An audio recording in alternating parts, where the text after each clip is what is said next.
Water in Ritual, in Life, and in Medicine. Nature, as Teacher, page 20.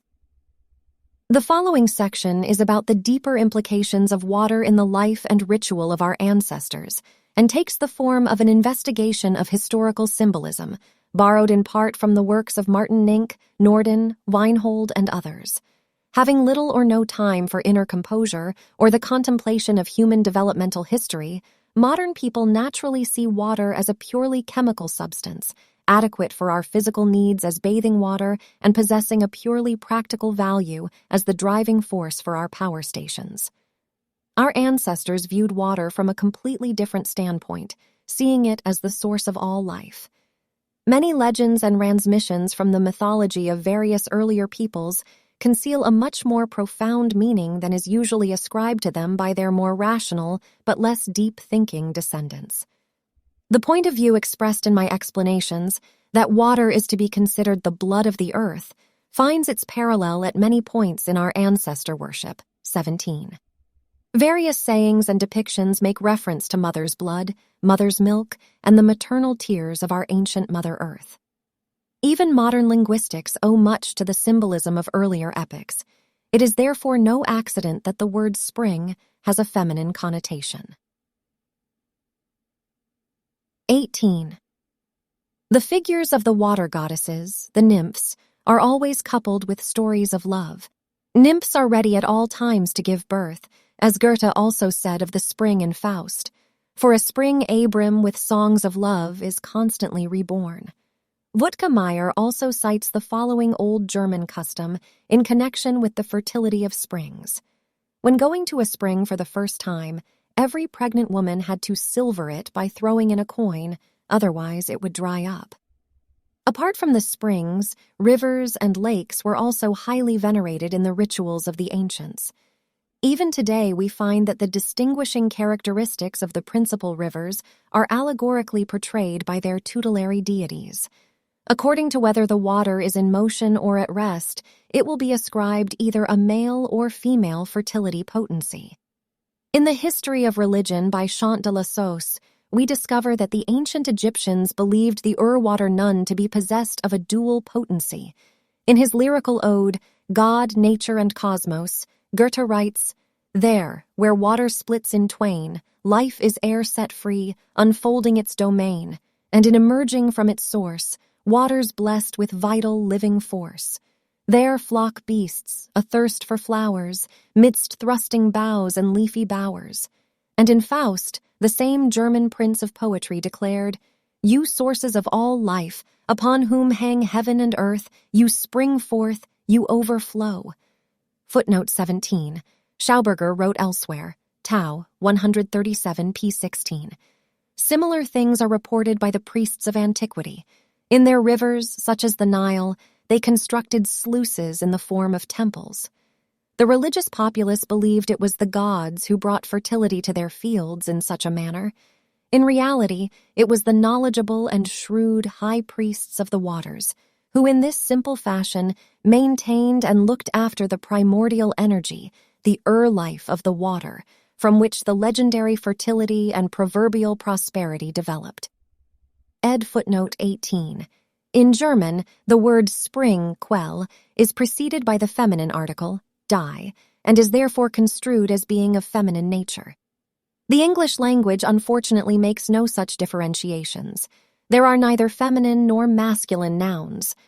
While in no way denying the necessity for redressing the long-standing imbalance between the sexes, this lack of differentiation in English may in some way have contributed to the apparently greater force of the feminist movement in the English-speaking world than in countries where the natural male-female balance is to a large extent provided for and supported by the structure of the language itself. Ed. In order to explain the importance of water in medicine, it would be best to permit a doctor still connected with nature to speak lore himself. Dr. Shu writes, "In the nature of things, water is the great bestower of energy. It is the most invigorating and at the same time the most powerful of all tonics. In this regard, there is nothing else like it in the whole world." In his book on natural methods of healing, F. E. Bills lets the great poet himself express this point. This vast expanse of water, the ocean, is the condensed breath of God, without which all would be but a cold and barren mass of rock. It is a breath that has endowed the earth with fertility, beauty, and life. The role played by water in the constitution of the human body resides in the fact that the body consists of up to 90% water.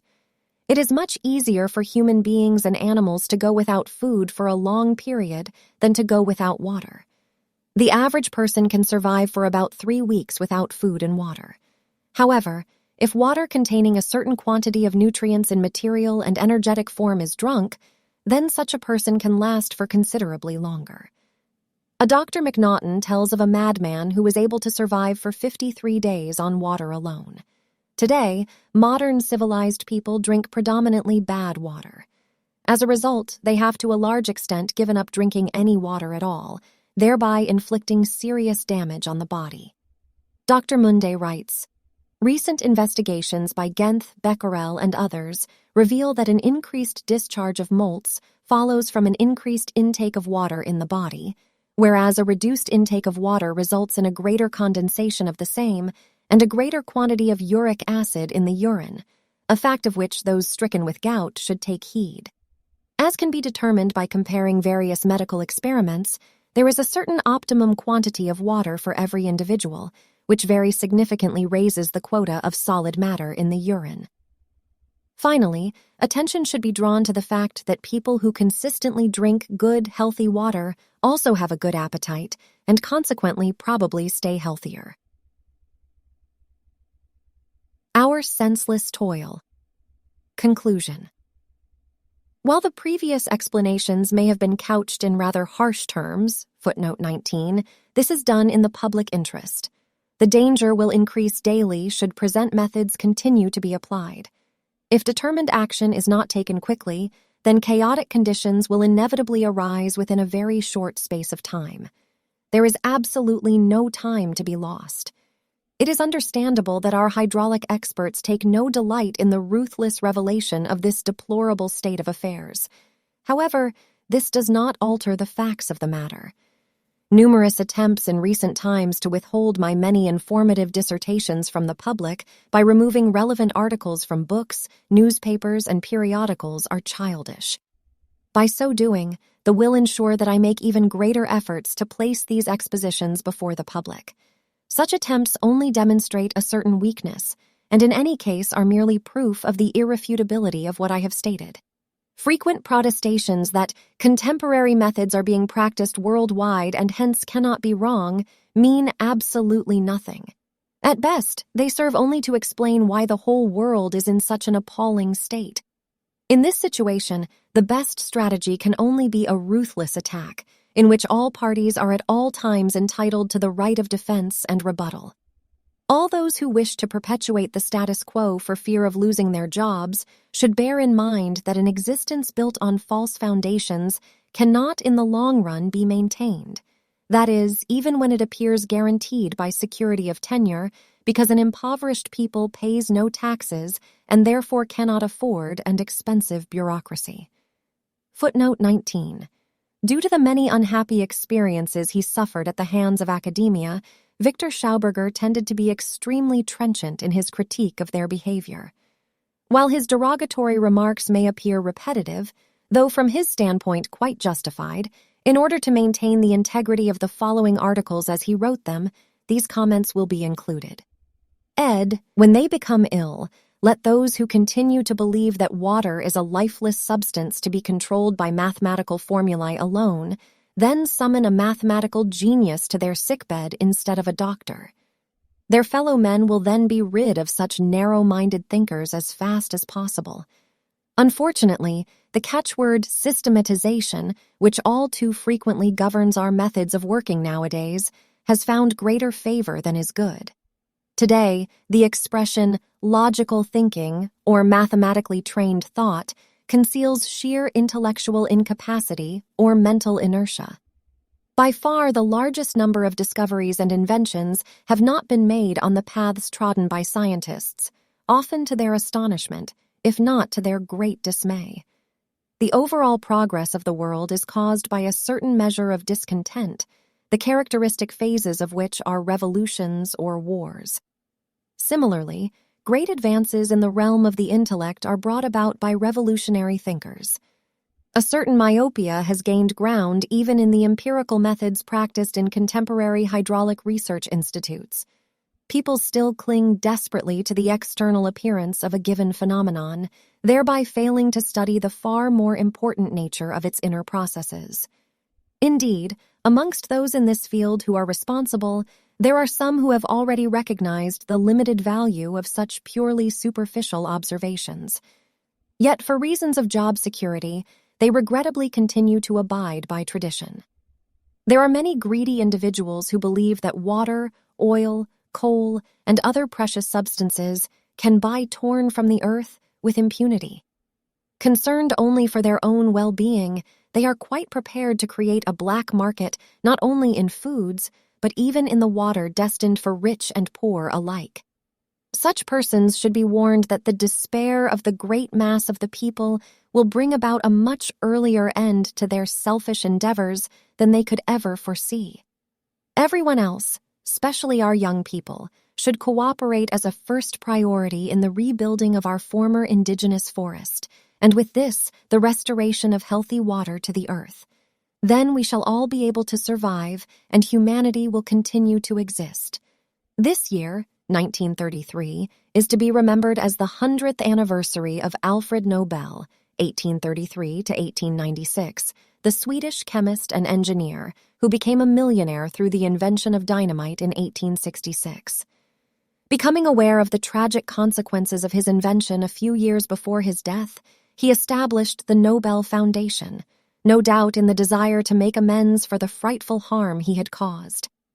Millions of human lives have since fallen victim to this fearful device of destruction and war. Further millions, perhaps even whole races, will yet be robbed of their lives, of their very existence, if humanity continues to avail itself of such inventions. It is not unique for humanity to have to traverse tortuous and often dangerous routes before arriving at a better understanding of a matter. If we study Gilbhart's article, which appeared in the business section of the Deutsche Zeitung, number 242, 1933, we see that the German government is now in the process of rectifying a serious mistake committed about 100 years ago. It caused perhaps even greater harm than the use of explosives in modern warfare. This article was entitled New Forestry. Scientists have long been aware that many practices in modern forestry are unsound and that our forests have declined in quality since the introduction of scientific forestry methods in about the middle of the last century. Yet they have so far failed to show the necessary courage to own up manfully to their mistakes. With the prohibition against clear felling, much has been achieved, but not all that is necessary. This was done merely to gain time in order to safeguard their employment, or at least to make provision for their old age at the expense of the general public. It will not succeed, however, because a terrible evil has been foisted on the entire human race by forestry's supposed science will be studied in such detail that every schoolchild will understand the result of its ignorance of the true facts. The same applies equally to modern agriculture and other contemporary achievements. Considering armaments and preparations for war, it is possible to render harmless all bombers, dirigible gas balloons, and even gas and explosive-filled grenades by the simplest of means. All other weapons of war will become alike children's toys once humanity fully understands the energies that slumber in water. For this reason, equal care will also have to be taken to ensure that everyone learns how to use these forces. For if humanity is truly intent on self-destruction through the use of force, then it should have the requisite means placed at its disposal so that it can fulfill this desire as quickly as possible.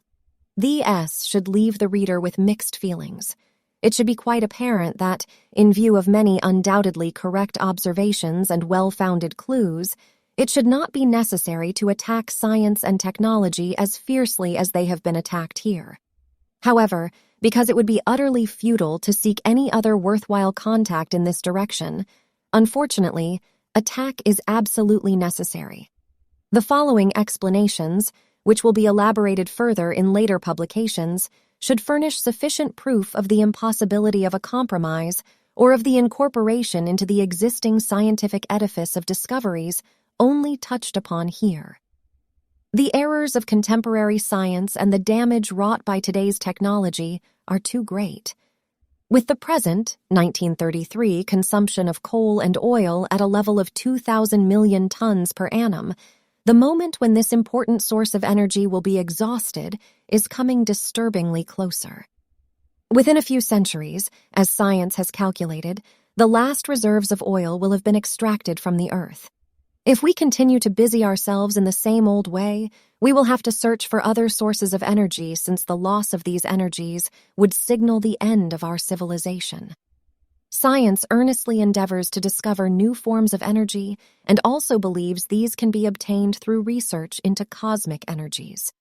However, this pursuit demonstrates not only an almost boundless bias in thinking, but also furnishes irrefutable proof of the untenability of scientific endeavors and objectives. To put it mildly, they can only be described as utopian. A science possessed of such goals cannot possibly be taken seriously and cannot claim the right to a leading role in the fate of humanity. The direction indicated earlier is far from being the only correct one. Nevertheless, it is closer to the truth and is thus able to throw a revealing light on these misconceptions, since the ascertainment of the purest truth is an unattainable goal for humanity and will probably ever remain so. The very idea of using alternative cosmic energies once all the reserves of coal, oil, and timber have been exhausted is so absurd that this alone condemns the whole of science. Temperatures prevailing in the interior of the Earth are the product of interactions that take place between carbones contained in the Earth and oxygen entrained by infiltrating water. Were the last reserves of highly organized carbones eventually to be totally stripped from the Earth, these interactive processes could no longer take place and the Earth would cool off. Since it is practically impossible to remove all carbones from the Earth, however, these cooling phenomena can only occur to an extent commensurate with the severity of disturbance to these inner interactions. These disturbances are caused by the removal of carbones or by ventilating the Earth. Conforming to natural law, the effects of today's technological and industrial intrusions into the Earth must therefore lead to the following results.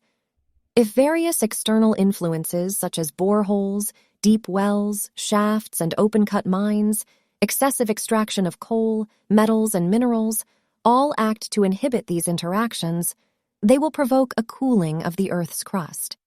The atmosphere will also cool off as a further consequence.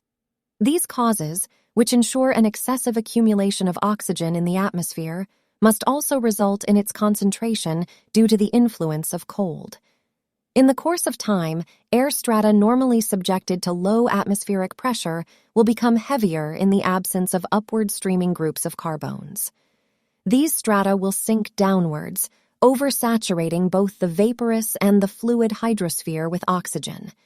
If, having now become oversaturated with oxygen and heavy, this water succeeds in infiltrating into deeper strata of the geosphere, into the carbonosphere, for example, then under the prevailing high temperatures, the accompanying oxygen will trigger off lively oxidative events.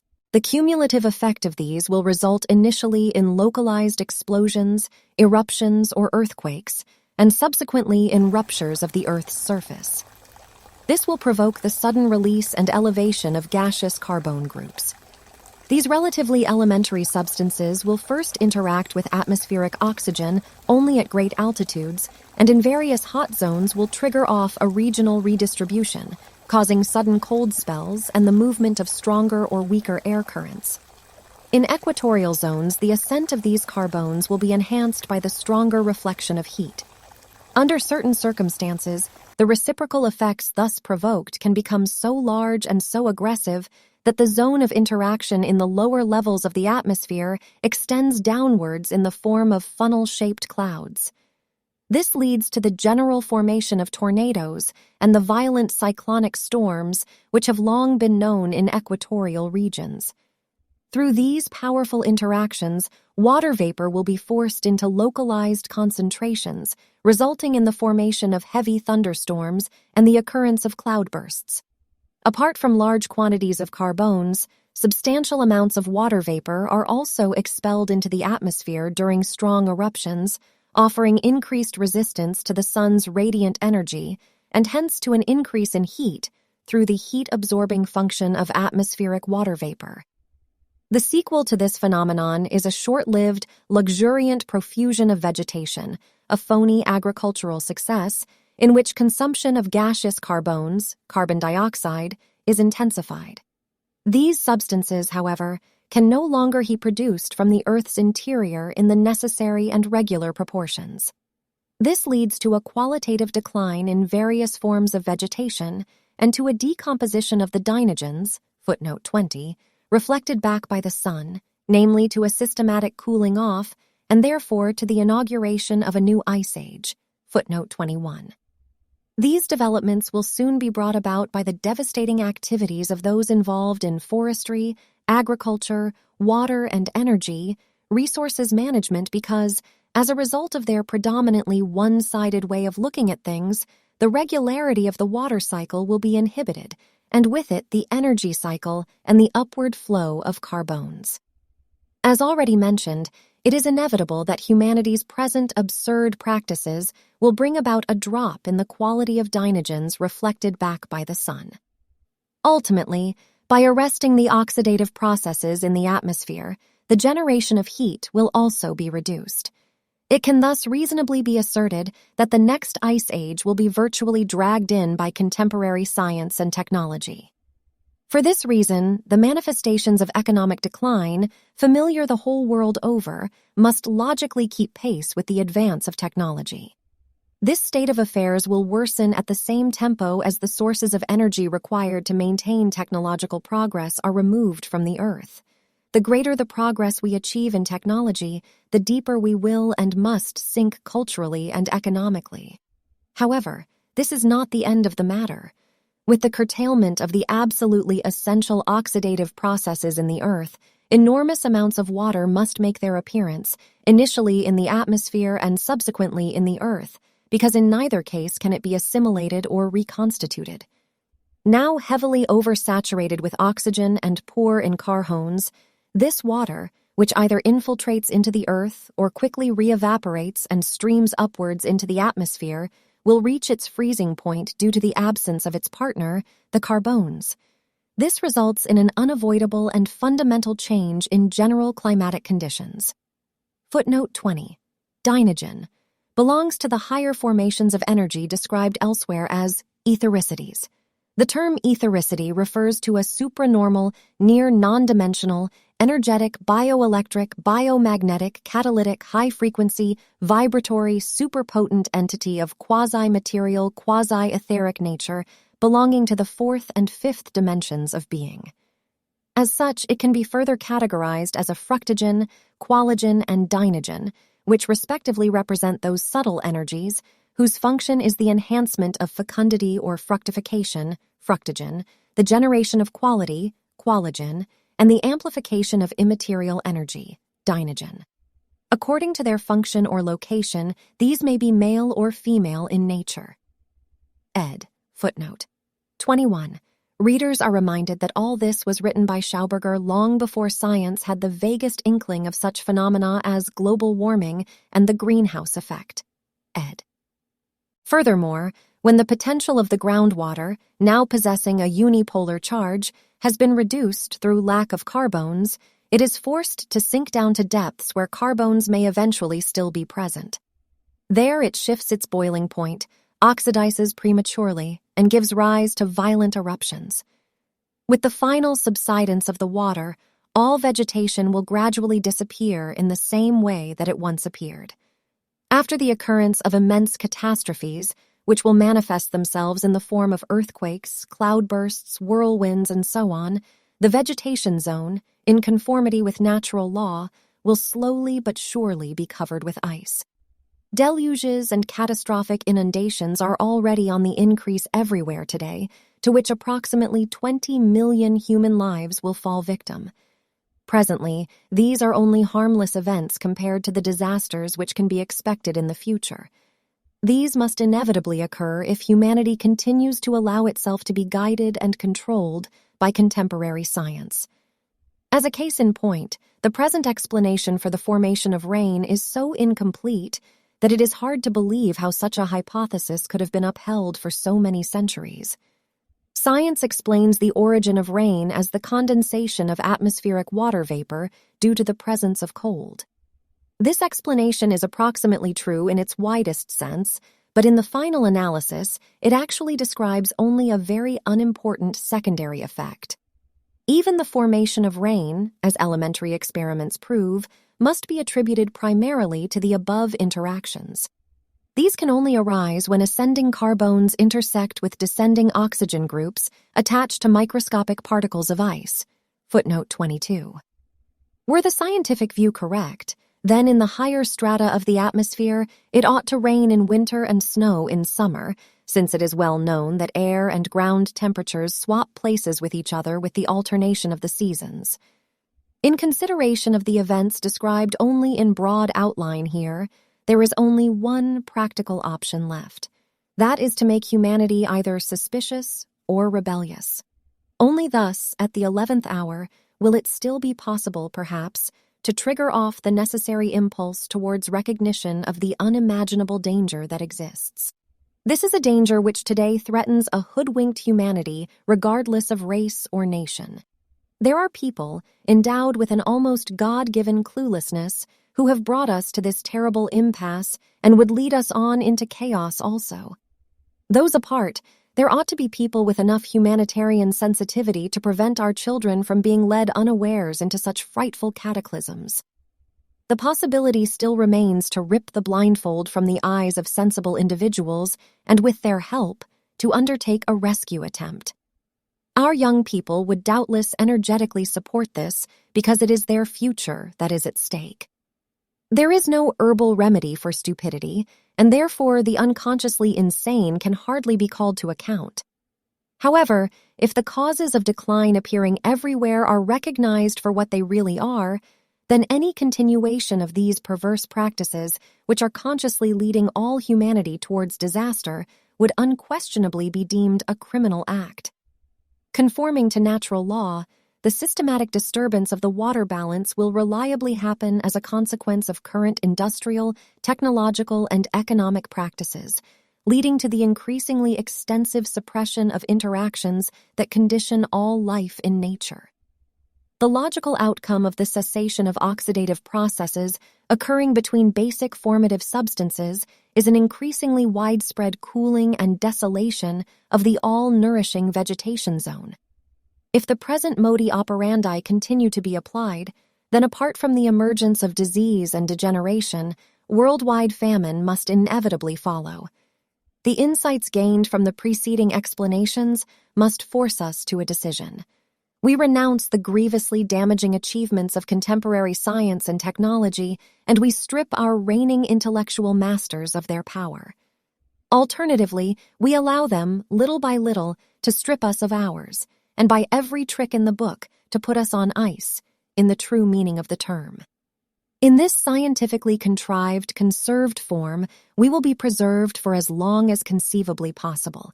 At the very least, we will eventually provide a future humanity with the cautionary end product of a bygone culture. Vienna, November 1933. Footnote 22. See The Learned Scientist and the Star in the Hailstone in The Water Wizard, Volume 1 of the Eco-Technology series. Ed.